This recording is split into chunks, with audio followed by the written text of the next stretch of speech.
When the temperature drops outside, people will tell you that you need to open your faucets and let your faucets drip, so that way you prevent your pipes from freezing. I think that's awesome advice. But I'm here to talk about the opposite. What happens? You got a faucet that's dripping and you can't get it to stop. It just, no matter what you do, you can turn them handles as hard as you want, it's still going to drip. Well, we're going to fix that today. More specifically, we're working on a Bowen single handle bathroom faucet. So if you got one of those, you can follow this process step by step. But today we got a special. We got a 2-for-1 deal, guys. Check this out. We're going to fix a Moen bathroom faucet. Then we're going to move over and we're going to fix a Moen single handle shower as well, with the same part and the same procedure. So stay tuned. We're going to get started. Okay, so plumbing. First and foremost, always turn the water off. I mean, unless you like flooding your house. Once you got your water off for the bathroom sink, you can turn it off under the sink, or you can even turn off the water of the house. But once that's done, I used a flathead screwdriver, you use a pocket knife, whatever, and just pop that piece off the end of the handle. That hides the screw that holds the handle on. So once you got that popped off, take a Phillips screwdriver, remove the screw in there, and the handle will come off too. Sometimes there's a little weird looking washer in there. Save that as well. What I like to do is I pull up on the handle so that the pop-up stopper closes. So if you accidentally drop, like say that washer or screw or something, it's not going to go down in your drain. It's going to lay in the sink and, save the day. Now the handle's off. Now what?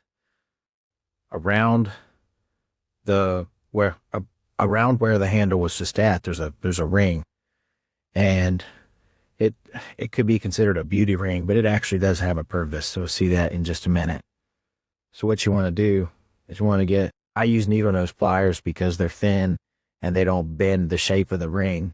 So get your pliers or something and just slide that ring off. Sometimes you can just grab it with your fingers and pull it off. It just slides off. And now when you look at it, you'll see the purpose of that ring. The ring had that little notch at the top. Well, look, there's a little pin right there where that notch was at. Well, that pin is what holds that cartridge in. That cartridge is what is failing to make your sink leak. So you can use your needle nose pliers. You can use a little tip of a screwdriver, pocket knife or something, but you got to get that pin out. And don't lose it. Don't lose it. It won't be fun. You got to remove that pin. Once you remove that pin,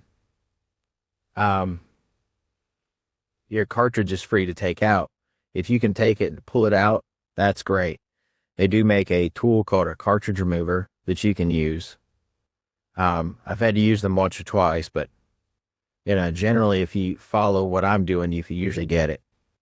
The new part is a Moen 1225B, I think is the part number, but it comes with a little white tool right there in the packaging. And the tool is, I guess it's not made for removing the old one. I guess it's more made for putting the new one in, to lining things up. But I use it a lot to help remove it, because if that's in there real tight, it's been in there for God knows how long. So what I do is I take that tool, I put it on there, and I just give it a little twist with my pliers, and that breaks it free. It breaks the cartridge free in there. Once you do that, a lot of times you take your pliers and just pull it right out. And once you got your cartridge out, now we're ready to go back together with it. Take a new cartridge. Be careful not to touch the bottom part of it. It comes with a plumber's lubricant on there, and you don't want to touch that or remove that.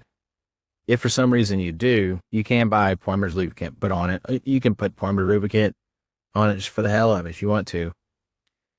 And so once you get that out, hold it by the end, you stick it back down in the hole. Once it's in there, we take the little tool that we just had. You saw how it rotates the cartridge? You want to rotate the cartridge and line it up so that that pin can go right over those ears. The ears should be like kind of one at the top and one at the bottom, and the pin should go along the sides. Use that tool to help twist and line things up. Put that pin back in. When you got your pin back in, The rest is simple.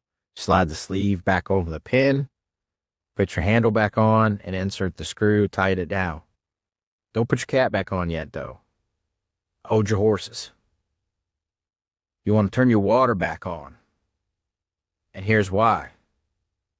You want to make sure that hot is on the left. 3 things you need to know to be a plumber. Hot's on the left. Shit rolls downhill. Don't bite your fingernails.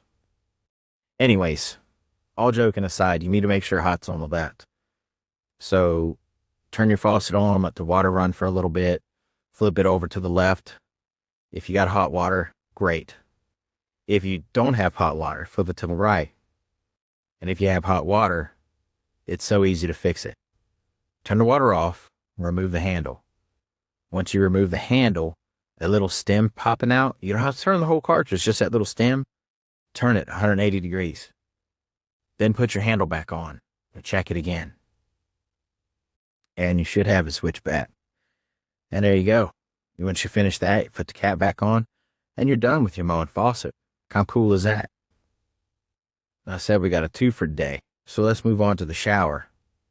Now, the shower, it's basically copy paste. I mean, look here, you see I remove the cap. I remove the handle. I remove the ring. I remove the pin. I remove the cartridge. And I go back together with it. It's the same steps we just did for the faucet. So, yeah, you can just follow along with the faucet one, and you'll be able to fix your shower. With a shower, a lot of times I find it's usually easier to turn the water off to the entire building or the entire unit or entire house, whatever, just because shower shutoffs are usually under an access panel. And by the time I go in there and I remove the access panel and reach a bit, I could have went to the water heater and turned the water off, you know? But, you know, your situation may vary. But anyways, now that we got our sink and our shower fixed, I hope that helps. And, yeah, we'll see you in the next one.